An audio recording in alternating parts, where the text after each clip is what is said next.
വർണ്ണവിസ്മയത്തിൽ മനോഹരിയായി മലമ്പുഴ ഉദ്യാനം. മലമ്പുഴ പുഷ്പോത്സവത്തിന് തുടക്കമായി. പൂക്കളുടെ അഴകും വർണ്ണ വൈവിധ്യങ്ങളും കൊണ്ട് സമ്പന്നമായ മലമ്പുഴ പുഷ്പോത്സവം ആരംഭിച്ചു. മലമ്പുഴ ഉദ്യാനത്തിൽ ജലസേചന വകുപ്പും DDPCയും സംയുക്തമായാണ് പൂക്കളുടെ വിസ്മയലോകം സഞ്ചാരികൾക്കായി ഒരുക്കിയിരിക്കുന്നത്. പുഷ്പോത്സവം ഉദ്ഘാടനം രാവിലെ 11 മണിക്ക് പ്രഭാകരൻ MLA നിർവഹിച്ചു. ആഫ്രിക്കൻ ഫ്രഞ്ച് മേരി, ഗോൾഡ് എന്നീ ഇനങ്ങളിലുള്ള വിവിധ ഇനം ചെണ്ടുമല്ലികളുടെ ഷോ പ്രധാന ആകർഷണങ്ങളിലൊന്നാണ്. ഓർക്കിഡ്, സൂര്യകാന്തി, കോസ്മോസ്, പെറ്റ്യൂണിയ, മെരിഗോൾഡ് തുടങ്ങി നിരവധി ഇനങ്ങളിലും നിറങ്ങളിലുമുള്ള പുഷ്പങ്ങൾ മേളയിൽ ഒരുക്കിയിട്ടുണ്ട്. പാഴ്വസ്തുക്കൾ ഉപയോഗിച്ച് നിർമ്മിച്ച മൃഗങ്ങളുടെയും പക്ഷികളുടെയും മാതൃകകൾ കൗതുകമുണർത്തുന്നതാണ്. കഴിഞ്ഞ വർഷത്തേക്കാൾ നിരവധി സന്ദർശകർ ഇത്തവണ പുഷ്പോത്സവം സന്ദർശിക്കുമെന്നാണ് പ്രതീക്ഷിക്കുന്നത്. രാവിലെ 9 മുതൽ രാത്രി 8 വരെയായിരിക്കും പ്രവേശനം. മുതിർന്നവർക്ക് 50 രൂപയും കുട്ടികൾക്ക് 20 രൂപയുമാണ് പ്രവേശന ഫീസ്. മേളയോടനുബന്ധിച്ച് സാംസ്കാരിക പരിപാടികളും നടക്കും. ജനുവരി 22-ന് പുഷ്പോത്സവം സമാപിക്കും. പുഷ്പോത്സവത്തിൽ വിദേശികളും സ്വദേശികളുമായ വൈവിധ്യമാർന്ന പൂക്കൾ കാണുക മാത്രമല്ല, അവ വാങ്ങാനും സാധിക്കും. 12 നഴ്സറികളിലായി മിതമായ നിരക്കിൽ ചെടികൾ ലഭിക്കും. രുചിയുടെ പുത്തൻ കൂട്ടുകളൊരുക്കി ഭക്ഷ്യമേളയും പുഷ്പോത്സവത്തിന്റെ ഭാഗമായി സംഘടിപ്പിക്കുന്നുണ്ട്. പാലക്കാടിന്റെ തനത് വിഭവങ്ങളും ഗോത്രവിഭവങ്ങളും ഉൾപ്പെടുത്തി 19 വ്യത്യസ്ത ഫുഡ് സ്റ്റാളുകളാണ് മേളയിൽ ഒരുക്കിയിട്ടുള്ളത്. മലമ്പുഴ പുഷ്പോത്സവവുമായി ബന്ധപ്പെട്ട് ഉദ്യാനത്തിലേക്ക് വരുന്ന വിനോദസഞ്ചാരികൾക്കായി ഇന്നു മുതൽ ഗതാഗത ക്രമീകരണം ഏർപ്പെടുത്തിയതായി പോലീസ് അറിയിച്ചു. ഉദ്യാനത്തിലേക്ക് വരുന്ന വിനോദസഞ്ചാരികൾ മലമ്പുഴ ഗവൺമെന്റ് ITI ഗ്രൗണ്ടിലും മലമ്പുഴ ഇറിഗേഷൻ ഗ്രൗണ്ടിലും മലമ്പുഴ സ്കൂളിന് എതിർവശത്തുള്ള ഗ്രൗണ്ടിലുമായി വാഹനങ്ങൾ പാർക്ക് ചെയ്യണം. ശേഷം വിനോദസഞ്ചാരികൾക്കായി ഒരുക്കിയ KSRTC ബസ്സിൽ ഉദ്യാനത്തിലേക്ക് പോകണം. കഞ്ചിക്കോട് ഭാഗത്തു നിന്നും മലമ്പുഴയിലേക്ക് വരുന്ന വിനോദസഞ്ചാരികൾ റോക്ക് ഗാർഡന് സമീപമുള്ള നിർമ്മല മാതാ സ്കൂൾ ഗ്രൗണ്ടിലും മലമ്പുഴ പുതിയ ബസ് സ്റ്റാൻഡിലും വലിയ വാഹനങ്ങൾ റോഡിന്റെ ഇടതുവശത്തു ചേർത്തും പാർക്ക് ചെയ്ത ശേഷം വിനോദസഞ്ചാരികൾക്കായി ഒരുക്കിയ KSRTC ബസ്സിൽ ഉദ്യാനത്തിലേക്ക് പോകണമെന്ന് പോലീസ് അറിയിച്ചു.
അവിടേക്ക് പോകണ്ട.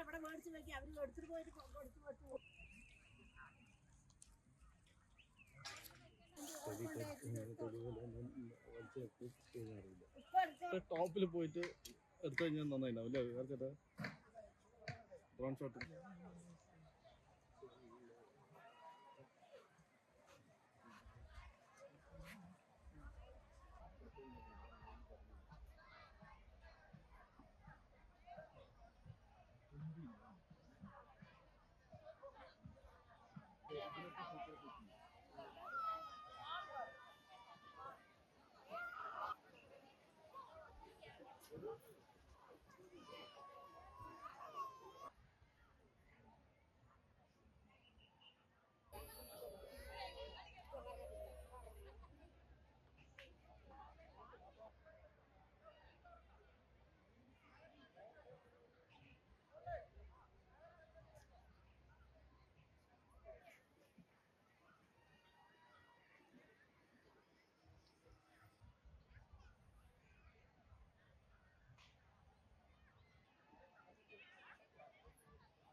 മൊബൈലേക്ക്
അല്ല ഓരോരുത്തർക്കും ഓരോ സെലിബ്രേഷൻ ഉണ്ട്. പെണ്ണു കൊതിക്കും പെണ്ണിനെ കൊതിപ്പിക്കുന്ന കനക കടകാഭരണങ്ങളുടെ കമനീയ ശേഖരവുമായി പട്ടാമ്പി പട്ടണത്തിന്റെ കനക കൊട്ടാരം Manukas gold and diamonds, Manukas tower railway ഓവർബ്രിഡ്ജിന് സമീപം, മെയിൻ റോഡ്, പട്ടാമ്പി.